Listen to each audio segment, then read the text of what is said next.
माफी तलाफी हो रही है, माफी का सिलसिला, वो जो बड़ी माफिया मंगवाने की कोशिशें हो रही हैं कि माफी मांगी जाए, माफी मांगी जाए। आपको कोई इत्ला है कि जी माफ़ी का कुछ सिलसिला शुरू होगा? मेरी मैं तो आज अभी तर्जुमान है, आपसे आज प्रेस जानना चाहूँ। कॉन्फ्रेंस में बैठे हुए मैंने तो उनको बहुत सी ऐसी मौक़े गिनवाए हैं कि जी इसके ऊपर भी माफ़ी बनती थी, इसके ऊपर भी माफ़ी बनती थी, लेकिन उधर से तो कोई माफ़ी नहीं आई। देखिए, हमें किस बात के ऊपर माफ़ी मंगवा रहे हैं, ये ज़रा उसको बैठ के एलेबोरेट करते। सबसे बड़ी बात तो ये है कि DGI-SPR की जो प्रेस कॉन्फ्रेंस थी, वो एक गैर आइनी और गैर कानूनी फेल था, क्योंकि उनका बनती ही नहीं है। एक सियासी भाषण था, जिसे मैं कहता हूँ, सियासी एक लेक्चर था।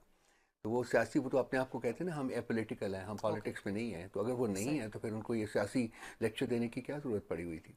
एक प्रॉपर एक प्रोसेस है जो कि आइन में दर्ज है, कानून के मुताबिक आप मिनिस्ट्री ऑफ डिफेंस में जाते हैं, उनको कहते हैं जी कि हमारा ये इशू है उनके साथ, तो आप इसको टेकअप करें। तो प्रॉपर चैनल्स के जरिए टेकअप किया जाता है। लेकिन DGI-SPR का डायरेक्टली बैठ के एक लेक्चर देना, एक लंबा चौड़ा लेक्चर, और उसमें पहले शुरू से लेके, वर्चुअली शुरू से लेके आखिर तक आप एक सब सारे पार्टी को मामलात को, हाँ। टारगेट कर रहे हैं, आप एक पार्टी के लीडर को टारगेट कर रहे हैं, ये मुनासिब कदम नहीं है। आज भी मैंने उनको यही कहा है कि देखिए, ये इस मुल्क को अब और ज़्यादा निश्तर की ज़रूरत नहीं है, इस मुल्क को मरहम की ज़रूरत है। मैं ये बार बार कहता हूँ, मैं रिपीट सही। करता हूँ, और मैं फील करता हूँ कि मेरा हक है ये कि मैं कहूँ, इसको और ज़्यादा डिवाइड ना करें।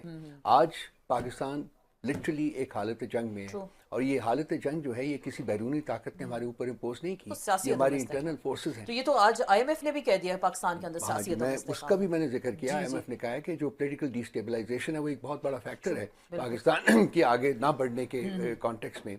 हमारे दोस्त और ब्रादर मुल्क के जो MBS ने आना था, MBS साहब थे, मोहम्मद बिन जो उन्होंने सलमान। तशरीफ लानी थी, वो ट्रू। भी आगे चला गया।